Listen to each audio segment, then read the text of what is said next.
नमस्कार, स्वागत है साहित्यिक झरोखा चैनल पर। आज हम करेंगे राम काव्य परंपरा के बारे में। इसका भाग 1 है, क्योंकि राम काव्य परंपरा से जुड़े हुए बहुत सारे कवि हैं, तो एक वीडियो में ये संभव नहीं है कि मैं उन सब के बारे में आपको विस्तार से बता पाऊँ। तो आज हम जानेंगे कि राम काव्य परंपरा क्या है, इसके प्रमुख कवि कौन है और उनकी रचनाएं क्या है। तो आइए शुरू करते हैं। देखिए, राम काव्य परंपरा की अगर बात करें तो सबसे पहले अगर बात करें, विष्णु के अवतार के रूप में राम शब्द का उल्लेख सर्वप्रथम कहाँ हुआ है? श्वेता श्वेतर उपनिषद में मिलता है। क्योंकि राम काव्य परंपरा किससे जुड़ी हुई है? राम से जुड़ी हुई है। तो हमें ये ध्यान रखना है या ध्यान होना चाहिए कि राम शब्द सबसे पहले कहाँ आया। और यहाँ हम जिस राम की बात कर रहे हैं वो राम कौन से हैं? जो विष्णु के अवतार के रूप में जिनको हम जानते हैं या जिनको हम पूजते हैं, इनका उल्लेख सबसे पहले कहाँ मिलता है? श्वेता श्वेतर उपनिषद में मिलता है। इसके साथ साथ अगर देखें, संस्कृत साहित्य में राम का उल्लेख सर्वप्रथम किसने किया था? वाल्मीकि ने किया था। किसमें? अपनी रामायण में। हिंदी में राम शब्द के उल्लेख का अगर बात करें तो सबसे पहले राम का उल्लेख किसने किया है? रामानंद ने किया है। यहाँ जिस राम की हम बात कर रहे हैं, ये राम कौन है? विष्णु के अवतार हैं। और विष्णु के अवतार अर्थात जब हम ईश्वर को साकार मानकर उसको एक रूप में हमारी जब आस्था आ जाती है और उसकी उपासना जब की जाती है, तो वो किसकी है? जो सगुण भक्ति है। सगुण भक्ति में ईश्वर के साकार रूप की उपासना की जाती है। उसी में एक जो काव्य परंपरा है या एक जो भक्ति की परंपरा रही है, वो किसकी रही है? राम के साकार रूप की परंपरा रही है। इसीलिए हम यहाँ पर राम काव्य, क्योंकि देखिए जो सगुण काव्य परंपरा है, ये दो भागों में बांटकर हमने देखी है या हम जानते हैं। एक तो राम के बारे में और दूसरा कौन है? कृष्ण के बारे में। मूलतः हिंदू धर्म में इन दोनों को ईश्वर के अवतार के रूप में हम पूछते हैं। तो यहाँ पर आज हम राम काव्य परंपरा की बात कर रहे हैं।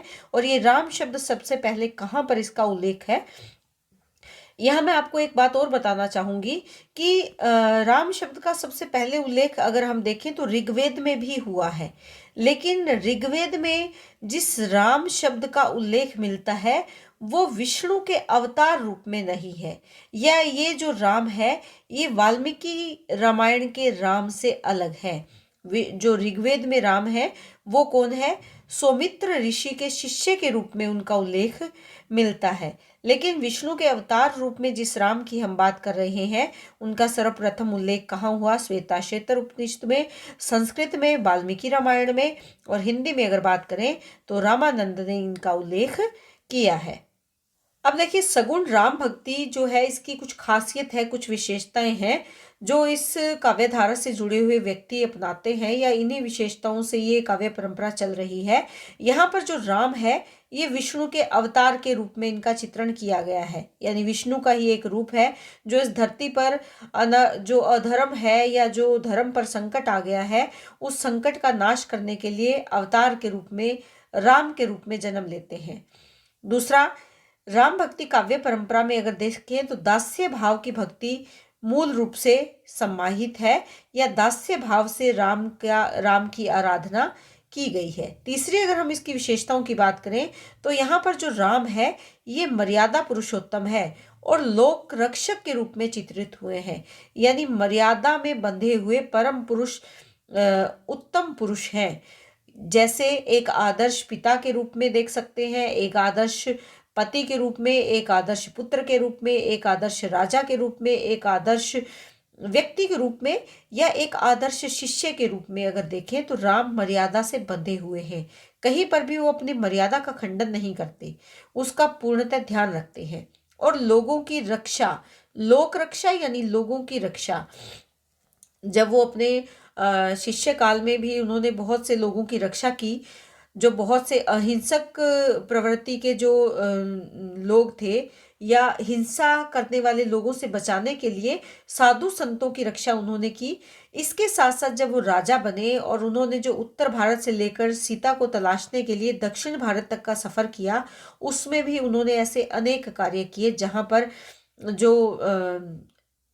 जो ऐसे लोग थे जो आतंक से भयभीत थे, उनको मुक्ति प्रदान की उस आतंक के माहौल से या उस वातावरण से।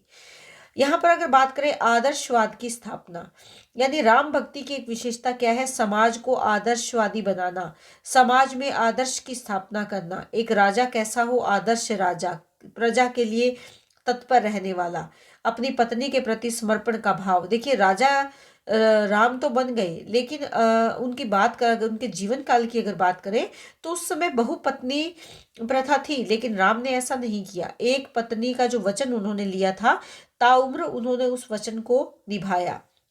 एक आदर्श भाई के रूप में उन्होंने अपना परिचय दिया। तो समाज भी उनके जीवन से कुछ सीखे। आदर्श आदर्श भाभी के रूप में सीता का चित्रण देखा जा सकता है, आदर्श पुत्री के रूप में या आदर्श पत्नी के रूप में। सबसे बड़ा योगदान उनका हिंदी साहित्य में अगर हम देखें या राम भक्ति में अगर हम देखें।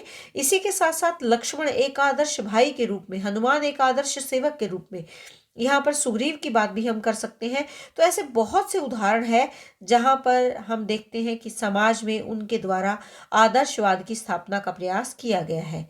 इसके बाद है सामंजस्य की भावना।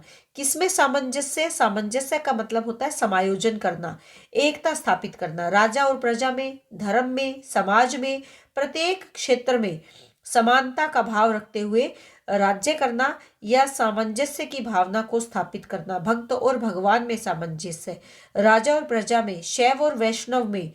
तो यहाँ पर धर्म के क्षेत्र में भी, क्योंकि वो समय काल कैसा था जब धर्म के नाम पर बहुत सारे आडंबर आ गए थे, समाज धर्म के नाम पर बंटने लगा था, जाति पाति के नाम पर समाज में जो एकता का अभाव आ गया था या समाज बट रहा था।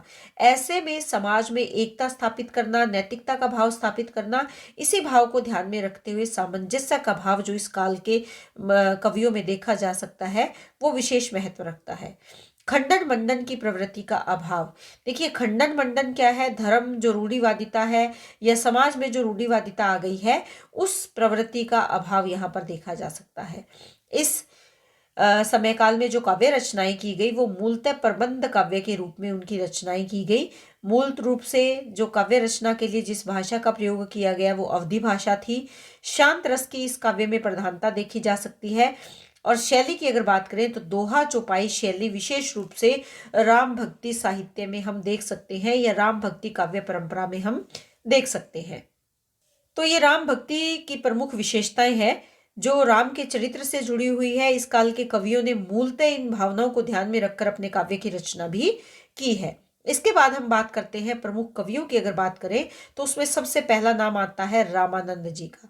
इनका जन्म प्रयाग में माना जाता है, लेकिन अगर सर्वसम्मति से ये स्वीकार किया गया है क्योंकि इनके जन्म और मृत्यु के बारे में मतभेद है, जन्म स्थान के बारे में विद्वानों में मतभेद है, तो मूल रूप से जो स्वीकार किया गया है वो क्या है?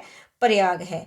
इसके बाद इनका जन्म 1368 ईस्वी से 14 माना गया है और 1468 ईस्वी इनकी मृत्यु मानी गई है। तो 1368 से 1468 के बीच का जो समय काल है वो रामानंद जी का माना जाता है।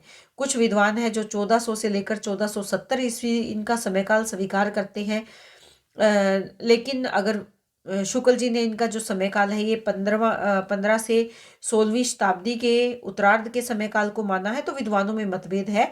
नागरी प्रचारणी सभा काशी के द्वारा जो समय सर्वसम्मति से स्वीकार किया गया है वो कौन सा समय काल है? वो 1368 से 1468 तक का मत है कि इस समय काल में रामानंद जी रहे होंगे।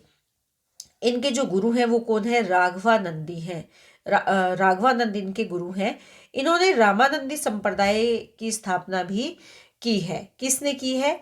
रामानंद ने। किस संप्रदाय की स्थापना की? रामानंदी संप्रदाय की स्थापना की, लगभग 12वीं शताब्दी में। इसके बाद इनकी प्रमुख रचनाओं की अगर हम बात करें, कुछ जगह संप्रदाय की जो स्थापना है ये 13वीं शताब्दी में भी बताई गई है, तो आप यहाँ थोड़ा सा ध्यान दें, या तो 12वीं या 13वीं शताब्दी में। अलग अलग ग्रंथों में अलग अलग शताब्दी के बारे में जिक्र किया गया है। इनकी प्रमुख रचनाओं की अगर बात करें तो राम रक्षा स्तोत्र है, वैष्णव मताब्ज भास्कर है, राम तारक मंत्र, योग चिंतामणि, राम आरती, श्री रामार्चन पद्धति, हनुमान आरती इनकी प्रमुख रचनाएं हैं।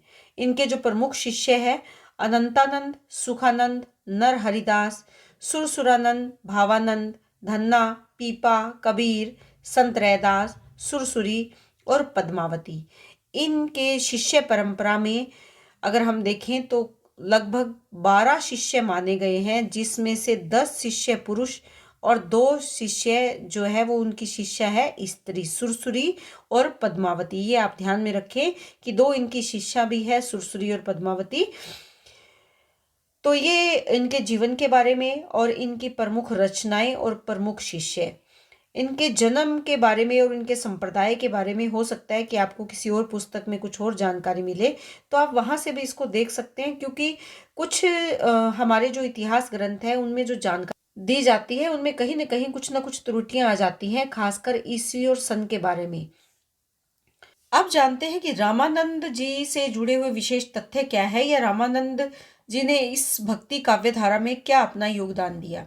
देखिए, सबसे पहले अगर बात करें तो रामानंद उत्तरी भारत में भक्ति की लहर लाने वाले प्रथम व्यक्ति के रूप में भी जाने जाते हैं। यानी दक्षिण भारत से उत्तरी भारत में अगर कोई भक्ति की लहर लेकर आया था सबसे पहले, वो कौन थे? रामानंद थे। इन्होंने भक्ति के द्वार सभी जातियों के लिए खोल दिए थे, क्योंकि इन्होंने जो संप्रदाय की स्थापना की, रामानंदी संप्रदाय की, वो कुछ ऐसे कथानक मिलते हैं जिसमें जब ये यात्रा करके लौटे तो इनके साथियों ने समझा कि ये तो बाहर से आए हैं, खाने पीने में छुआछात का इन्होंने विशेष ध्यान नहीं रखा होगा। तो इनके गुरु से प्रेरित होकर इन्होंने एक अलग संप्रदाय की स्थापना कर ली थी, जिसको रामानंदी संप्रदाय कहा है। और इसी संप्रदाय में इस बात को विशेष ध्यान में रखा गया था कि यहाँ पर जाति पाति के नाम पे किसी से कोई भेदभाव ना किया जाए। रामानंदी या रामावत संप्रदाय की स्थापना जो आगे चलकर रामानुजाचार्य के श्री संप्रदाय में भी ये विलीन हो गया था। रामानुजाचार्य का कौन सा संप्रदाय है? श्री संप्रदाय, इसमें ये विलीन हो गया था। बैरागी दल का गठन इन्होंने किया था। बैरागी दल कौन सा है? जो रामानंदी संप्रदाय से जुड़े हुए लोग हैं वो बैरागी दल के अंतर्गत आते हैं। नाभादास ने दसदा भक्ति का आगार इनको कहा है। दसदा भक्ति का आगार नाभादास ने किसे कहा है? रामानंद जी को कहा है। आचार्य हजारी प्रसाद द्विवेदी की अगर बात करें तो उन्होंने इन्हें आकाश धर्मा गुरु भी कहा है। शुक्ल ने रामानंद को सिकंदर लोदी के समकालीन माना है। रामानंदी संप्रदाय की प्रधान पीठ गलता जो कहाँ है? जयपुर में है। इसकी स्थापना किसने की थी? कृष्णदास पेहारी ने की थी। यहाँ पर थोड़ा टाइपिंग मिस्टेक है, प्लीज आप इसको इग्नोर करें और ये ध्यान दें कि कृष्णदास पेहारी एक ही नाम है। इन्होंने क्या किया था? रामानंदी संप्रदाय की जो प्रधान पीठ है, गद्दी जिसको कह सकते हैं, वो कहाँ स्थापित की थी? गलता में। और ये स्थान कहाँ है? जयपुर में ये स्थान है। तो ये कृष्णदास पेहारी भी यहाँ पर इस परंपरा को चलाने में अपना विशेष योगदान इन्होंने दिया है। तो राम काव्य परंपरा में आज के लिए इतना ही। इसके बाकी के जो आगे के कवि हैं, जिसमें अगरदास का नाम विशेष रूप से आएगा, विष्णुदास का नाम आएगा, सबसे बड़ा नाम जो तुलसीदास जी हैं उनके बारे में हम बात करेंगे। तो ये इस वीडियो का जो दूसरा भाग आएगा उसमें मैं आपको विस्तार से बताऊंगी। तो उम्मीद करती हूँ कि राम काव्य परंपरा के बारे में बना हुआ ये वीडियो आपके लिए उपयोगी सिद्ध हो, ऐसी मेरी कामना है। इसी तरह चैनल से जुड़े रहें, लाइक शेयर सब्सक्राइब जरूर करें। बहुत बहुत धन्यवाद।